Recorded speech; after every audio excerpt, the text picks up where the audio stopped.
Increasing urbanization has led to a rapid increase in the market of convenience foods such as bread, biscuits, pies and cakes in Ghana. Indeed, the consumption of bread and other bakery products, as well as varieties of pastries, has become a habit in Ghana and many other African countries. All of these products contain a significant amount of imported wheat in the form of flour.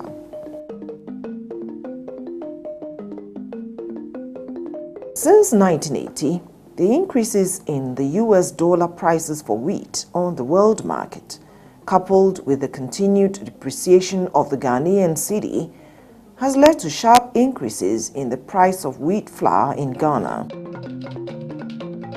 This situation has encouraged food manufacturers in both the formal and informal sectors to look for local alternatives to wheat flour.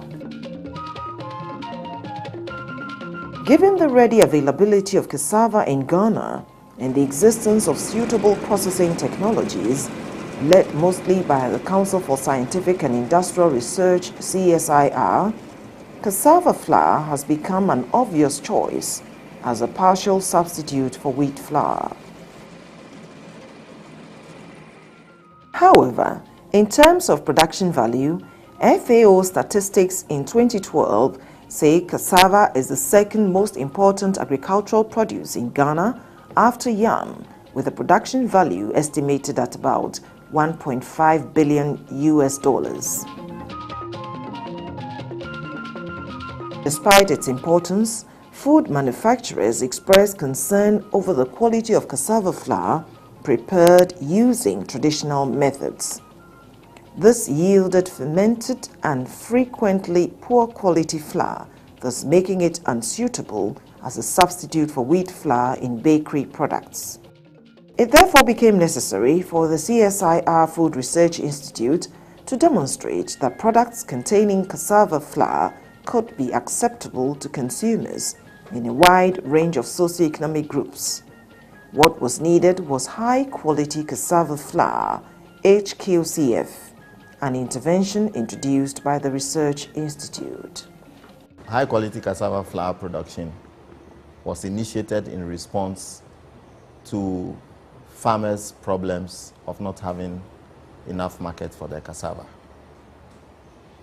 which meant that traditional products were not able to absorb the total volume of cassava that is produced, leaving the nation with a surplus of 30% annual production going to waste every year. To address the problem, the Food Research Institute thought it wise to produce industrial products instead of just the normal domestic products. And that brought into focus the high-quality cassava flour, which was researched into and produced and currently being promoted as an import substitution product for wheat flour.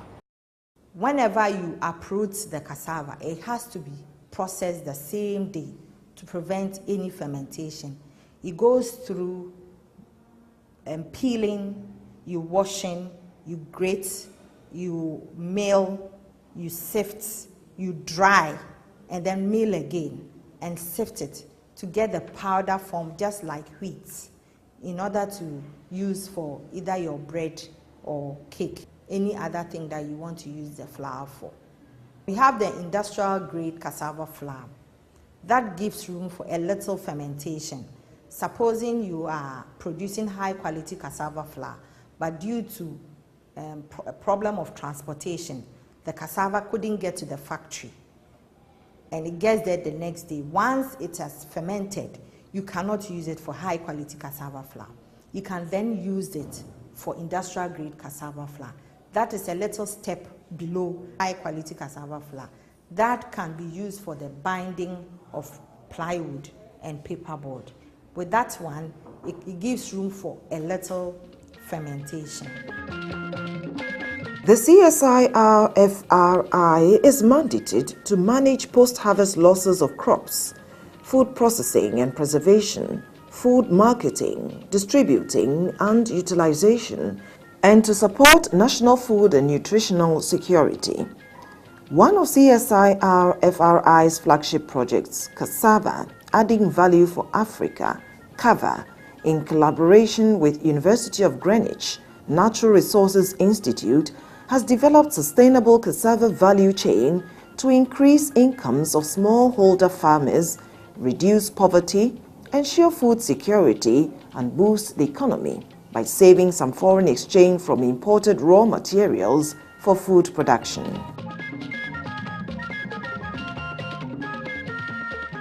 Indeed, efforts in increasing cassava production are being made concurrently with increasing value addition and market diversification. Again, there is an appreciable increase in trade in high-value and shelf-stable cassava products, such as high-quality cassava flour, HQCF, and industrial flour, such as industrial-grade cassava flour, IGCF, cassava starch, and dried cassava chips. According to CSIR researchers, processing of cassava, especially for HQCF, is very critical because of its short life storage. Research findings show that production of high-grade HQCF depends on the use of fresh, high-quality cassava harvested 10 to 12 months after planting. The fresh roots must be healthy without rot and well handled from the farm. The roots should be processed within 12 hours after harvesting. To achieve best results, the researchers suggest the following procedure. Select healthy roots from the lot for processing. Discard unwholesome roots. Salting and peeling can be carried out at the same time. Peel with clean stainless knives and remove woody tips. Ensure that the rind is completely removed to ensure low fiber and white color of the finished product. Avoid excessive waste of roots during peeling. Sometimes it is important to first wash the fresh roots, then peel them. CSIR scientists hold that the production of HQCF is a process which requires a conscious adherence to good manufacturing practice (GMP) in order to obtain a product of desirable quality. Non-compliance to GMP will not produce the high-grade cassava flour needed by the industry.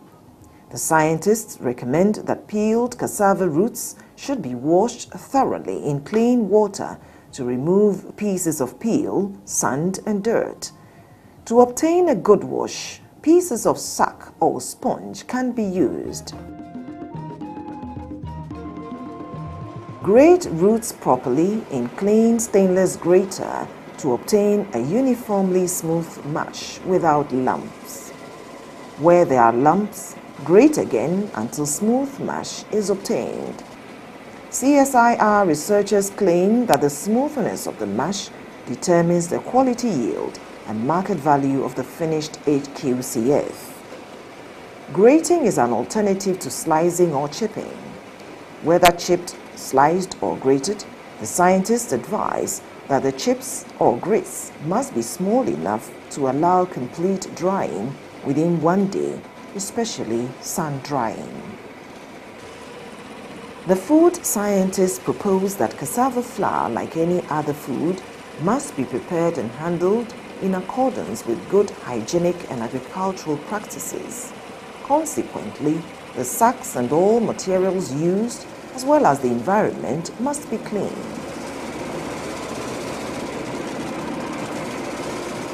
In trying to achieve HQCF, pressing or dewatering follows the grating. According to the researchers, the mash should be loaded into clean sacks, tied and pressed to remove as much moisture as possible. Pressing should be done immediately after grating to avoid the onset of fermentation. Pressing is completed when water is no longer dripping from the sacks. Complete dewatering facilitates drying. Sacks should be strong and not overused to prevent bursting during pressing. In case of the use of light sacks, it is advisable to double the sacks. To pave the way for rapid drying, the dewatered chips or grits go back into the machine for sifting or disintegration. This is carried out with a high-speed stainless rasper, releasing all materials from the cassava plant cell into the cassava slurry. Natural drying. Drying has been identified as the major tool for expanding processing of cassava into high-quality cassava flour, HQCF. Under optimal conditions such as dry, sunny weather for sun drying, small-scale primary processes are enabled to produce high-quality unfermented cassava flour that meets the specifications of industrial users within 1 day. CSIR researchers suggest that sun drying should be carried out by spreading the sifted mash or chips on an elevated platform covered with a black polythene sheet. According to them, the black polythene facilitates drying by absorbing solar energy, and the elevated platform prevents dust or other dirt from contaminating the drying product. Artificial drying. The researchers define artificial or mechanical drying as the use of a controllable source of energy for the drying operations. One such method is the adoption of a modified sun drying process, solar drying, which is now popular for drying HQCF even in rural areas. Besides solar means, other controlled means such as electricity, renewable fuels or fossil fuels can also be used. These methods are referred to as hybrid drying. Rapid drying under clean conditions is essential for maintaining high quality. Milling. Research indicates that after drying, the moisture content of the cassava chips should be less than 8%.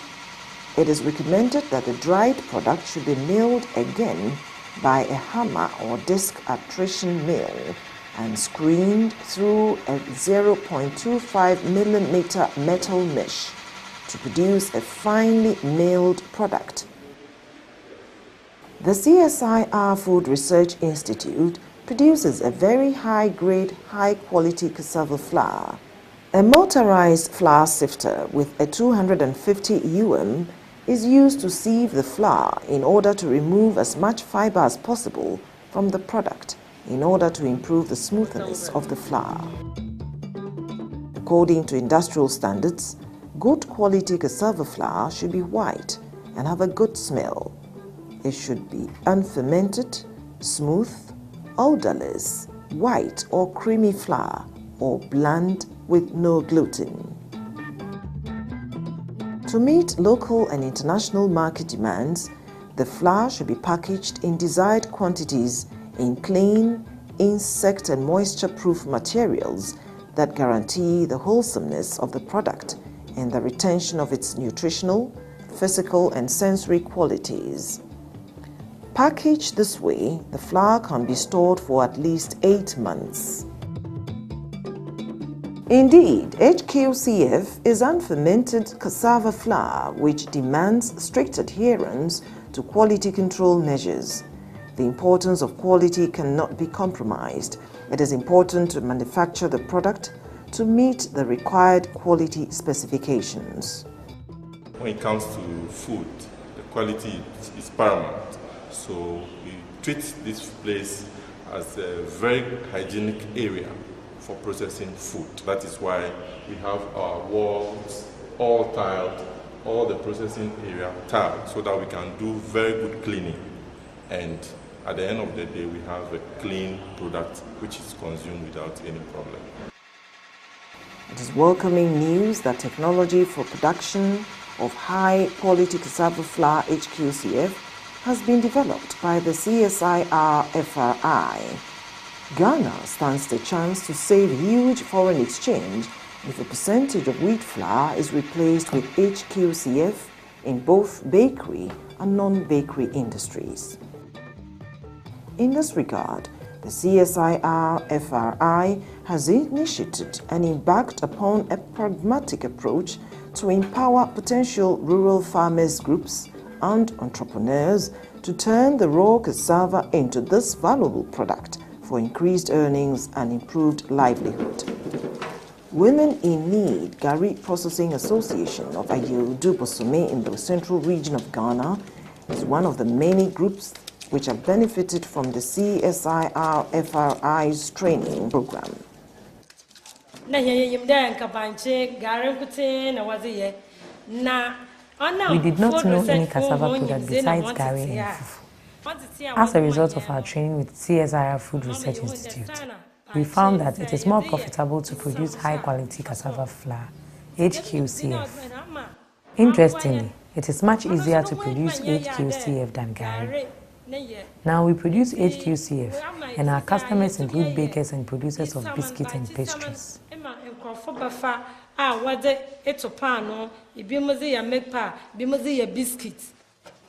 The objective of the training program is to educate farmers, processors and marketers to stick to a particular variety for a particular product. They should be familiar with their variety and discourage the use of mixed varieties in processing. The processors are enlightened to process roots which are not older than 12 months. This helps to improve their yields and meet industrial standards for starch and fiber. The mash should be loaded into clean sacks, tied and pressed to remove as much moisture as possible. The researchers strongly advise the trainees that the press and the pressing area should be kept very clean, with good drainage system for safe disposal of the effluent to avoid environmental pollution and public health hazards. They again stress the need to dry the pressed mash and chips rapidly to prevent fermentation, which would impart unacceptable flavor to the pastries produced from the HQCF. The CSIR-Food Research Institute has done well to transfer the technology to a number of FBOs and other identifying groups.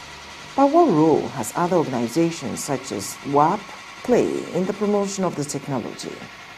The first activity of WAP was to fund the training of bakeries or bakers within the coastal areas, which involve the western region, specifically Kwanta, the central region, Mankasim, and then the greater Accra region.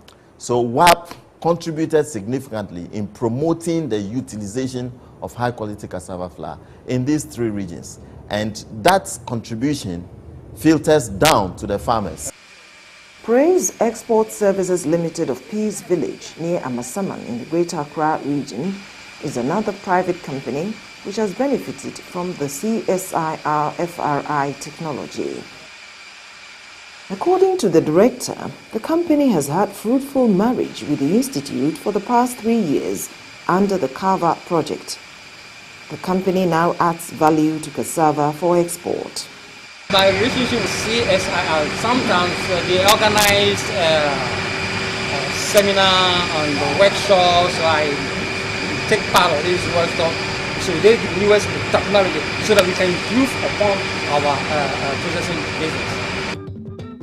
HQCF has been transferred to higher institutions of learning such as colleges of education and senior high schools. The export potentials of HQCF has also not been glossed over. Data available from the Ghana Export Promotion Council shows that exports of cassava flour showed slight increases between 1997 and 2005, but increased about 10 times in 2006 and 2007. The CSIR-FRI has opened arms to welcome FBOs who produce more cassava tubers than they can handle as a result of using the Council's high-yielding cassava planting materials, which has changed the production landscape from 4 tons per acre to more than 10 tons per acre for training in HQCF production.